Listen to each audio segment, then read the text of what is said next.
Welcome to ज्ञान classes एसआरकेएस। ज्ञान classes एसआरकेएस में आप लोगों का स्वागत है। एक्सरसाइज 12.2 आज हम लोग पढ़ेंगे जो वृत्तों से संबंधित क्षेत्रफल का दूसरा चैप्टर है। फर्स्ट चैप्टर का हमने सारा क्वेश्चंस को सॉल्व कर लिया है, जिसका लिंक डिस्क्रिप्शन में दिया हुआ है। इसमें हम लोगों को त्रिज्यखंड, वृत्तखंड के बारे में जानना है। ठीक है, तो सबसे पहले ये जानना जरूरी है कि त्रिज्यखंड किस प्रकार से बनता है। ठीक है, त्रिज्यखंड के प्रकार कितने होते हैं, लघुखंड क्या होता है, दीर्घखंड क्या होता है, और ये भी जानेंगे कि उसका क्षेत्रफल कैसे निकाला जाता है। अगर त्रिज्यखंड है तो त्रिज्यखंड का क्षेत्रफल कैसे निकालेंगे। ठीक है, और अगर लघु वृत्तखंड है तो उसका क्षेत्रफल कैसे निकालेंगे। तो चलिए एक एक करके शुरू करते हैं। आप यहाँ देख रहे हैं कि 3 वृत्त बनाया हुआ है, जिसमें से हम फर्स्ट वृत्त में काम करते हैं। इसका केंद्र का नाम देते हैं O। ठीक है, इस O से परिधि तक एक रेखाखंड खींचते हैं। ठीक है, जिसका नाम देते हैं A। और आप जानते हैं कि वृत्त के केंद्र से परिधि तक का दूरी जो है वो कहलाता है त्रिज्या। ठीक है, तो अगर ये त्रिज्या है तो एक और त्रिज्या खींचते हैं जिसका नाम देते हैं B। ठीक है, ये 2 त्रिज्याएं हैं। अब बात ये है कि ये क्या कहलाएगा। ठीक है, AB जो है ये चाप कहलाएगा। ठीक है, ये क्योंकि वृत्त का एक छोटा सा टुकड़ा है जो कट गया है अभी 2 वृत्त खींचने के बाद, तो ये चाप हो जाएगा। और 2 वृत्त यहाँ पे वृत्त की त्रिज्याएं हैं OA और OB। ठीक है, अगर इसका नाम हम यहाँ बीच में देते हैं बिंदु P, तो यहाँ पे जो 2 त्रिज्या के परिधि तक 2 त्रिज्याओं के मिलने से, ठीक है, जो खंड बना है, ठीक है, उसी को त्रिज्या खंड कहते हैं। मतलब यहाँ पे जो एरिया बन रहा है हमारा, ये जिसको हम डिजाइन से फुलफिल कर रहे हैं, वो हमारा त्रिज्या खंड हो जाएगा। अब त्रिज्या खंड में ये चूंकि देखे इस वृत्त का एक छोटा सा भाग है, तो ये लघु त्रिज्या खंड है। ठीक है, इसको हम लोग बोलते हैं लघु त्रिज्या खंड। और ये जो बड़ा वाला पार्ट बचा है वो हमारा है दीर्घ त्रिज्या खंड। ठीक है, ये लघु त्रिज्या खंड हो गया और ये दीर्घ त्रिज्या खंड हो गया। तो त्रिज्या खंड का जो क्षेत्रफल हम लोग निकालते हैं, ठीक है, वो आपको दे देगा कि लघु त्रिज्या खंड का क्षेत्रफल निकालना है या फिर दीर्घ त्रिज्या खंड का क्षेत्रफल निकालना है। तो इसका क्षेत्रफल निकालने का फॉर्मूला क्या हो जाएगा। अगर मान लीजिए कि OA और OB जो त्रिज्याएं हैं वो केंद्र O पर थीटा कोण का निर्माण करती हैं, तब इसका क्षेत्रफल का फॉर्मूला हो जाएगा पाई r square theta by 360 degree.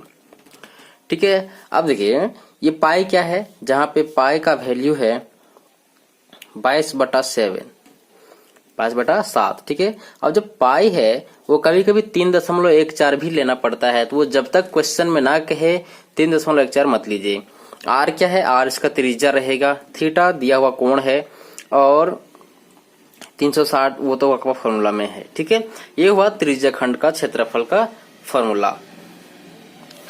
अब आते हैं दूसरा वृत्त में, जो कहता है, जो बात करेगा आपके लिए वृत्तखंड की। देखिए मान लीजिए कि ये कोई जीवा है। ठीक है, इसका नाम हम देते हैं A B। ये केंद्र O है P। इस वृत्त का एक छोटा सा टुकड़ा है APB। ठीक है, तो यहाँ पे 2 वृत्तखंड दिख रहा है आपको, एक जो बड़ा वाला है और एक छोटा वाला है। तो छोटे वाले वृत्तखंड को हम लोग बोलते हैं लघु वृत्तखंड।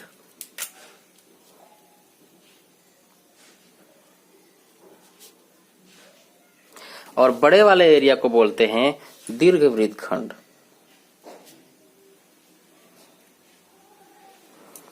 ठीक है, ये हमारा हो गया। अब देखिए हमने इसके लिए स्पेशल एक वीडियो बना रखा है कि त्रिज्या क्या होता है, व्यास क्या होता है। ठीक है, और जीवा किसको कहते हैं, तो उस बात को रिपीट करने के लिए एक बार फिर से शॉर्ट में बताते हैं कि केंद्र से परिधि तक की दूरी को हम लोग त्रिज्या कहते हैं, जिसको r से डिनोट किया जाता है। जब परिधि की दो बिंदु को मिला दिया जाता है तो वो हमारा जीवा कहलाता है। जब जीवा केंद्र से होकर गुजरता है तो वो हमारा व्यास कहलाता है।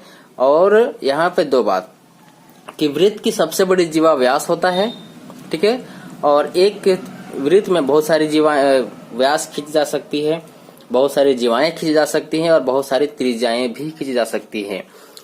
व्यास को d से डिनोट किया जाता है। r और d के रिलेशन बीच में रिलेशन जो है वो व्यास का आधा त्रिज्या होता है और त्रिज्या का 2 गुना व्यास होता है। इतनी सारी बातें हम लोगों ने इसके लिए वीडियो बना रखा है, जिसका लिंक डिस्क्रिप्शन में दिया हुआ है। अब आते हैं क्वेश्चन पे। तो ये हमारा क्वेश्चन जो कहता है कि 6 सेंटीमीटर त्रिज्या वाले एक वृत्त के त्रिज्याखंड का क्षेत्रफल ज्ञात कीजिए, इसका कोण 60 डिग्री है। तो क्या करते हैं कि हम लोग इसका एक वृत्त बना लेते हैं, ठीक है, जिसकी त्रिज्या जो है वो मान लेते हैं कि जो क्वेश्चन में दिया हुआ कि 6 सेंटीमीटर है, ठीक है, और इसका जो कोण है वो है 60 डिग्री, ठीक है। ये इसको ए लेते हैं, इसको बी, इसको ओ ले लेते हैं। अब देखिए हम लोग को कैसे इसको सॉल्व करना है। सबसे पहले जो जो चीज आपको दिया हुआ है, जो जो डेटा दिया हुआ है उसको लिख देना है। क्या दिया हुआ है आपको? इस वृत्त की त्रिज्या दिया हुआ है जो है 6 सेंटीमीटर। एक चीज और दिया हुआ है, थीटा दिया हुआ है आपको 60 डिग्री, ठीक है, लिखेंगे। इसलिए त्रिज्या खंड का क्षेत्रफल क्या होता है? Pi R square theta by 360 degree, ठीक है। अब 360 है। अब यहाँ पे हमने बताया था कि पाई का वैल्यू क्या होता है, आर क्या होता है, ठीक है, आर त्रिज्या होता है और थीटा जो दिया हुआ था उसको लेते हैं। तो पाई का वैल्यू हम लोग बिठाएंगे 22/7, ठीक है, इंटू आर स्क्वायर है मतलब 60 का हो जाएगा, 6 का स्क्वायर हो जाएगा, तो 6 सेंटीमीटर इंटू 6 सेंटीमीटर हो गया। इसके बाद थीटा का वैल्यू लिख देते हैं जो कि हमारा 60 डिग्री है और बाय में हम लोग को 360 लिखना है। ये देखिए 6 बार में कट जाएगा, ये 6 से कैंसिल हो जाएगा। तो 22 इंटू 6 करेंगे तो वो आ जाएगा 132/7 सेंटीमीटर स्क्वायर। मतलब इसलिए त्रिज्या खंड का क्षेत्रफल जो है वो हमारा हो जाता है 132/7 सेंटीमीटर स्क्वायर, जो कि यही आपका आंसर होगा। इस प्रकार से आपको क्वेश्चन सॉल्व करना होता है। सबसे पहले आपको जो दिया हुआ है वो डेटा लिख लीजिए, उसके बाद सीधा फॉर्मूला बिठाइए और जो वैल्यू है उसको पुट कीजिए और केवल गुणा भागा जो करना है कर दीजिए, आपका आंसर आ जाएगा। इस प्रकार से आसान ट्रिक्स को पाने के लिए, अच्छे से क्वेश्चंस को समझने के लिए चैनल को सब्सक्राइब कीजिए, लाइक कीजिए, अपने दोस्तों में शेयर कीजिए ताकि हमारा वीडियो सबको मिल सके तरीके।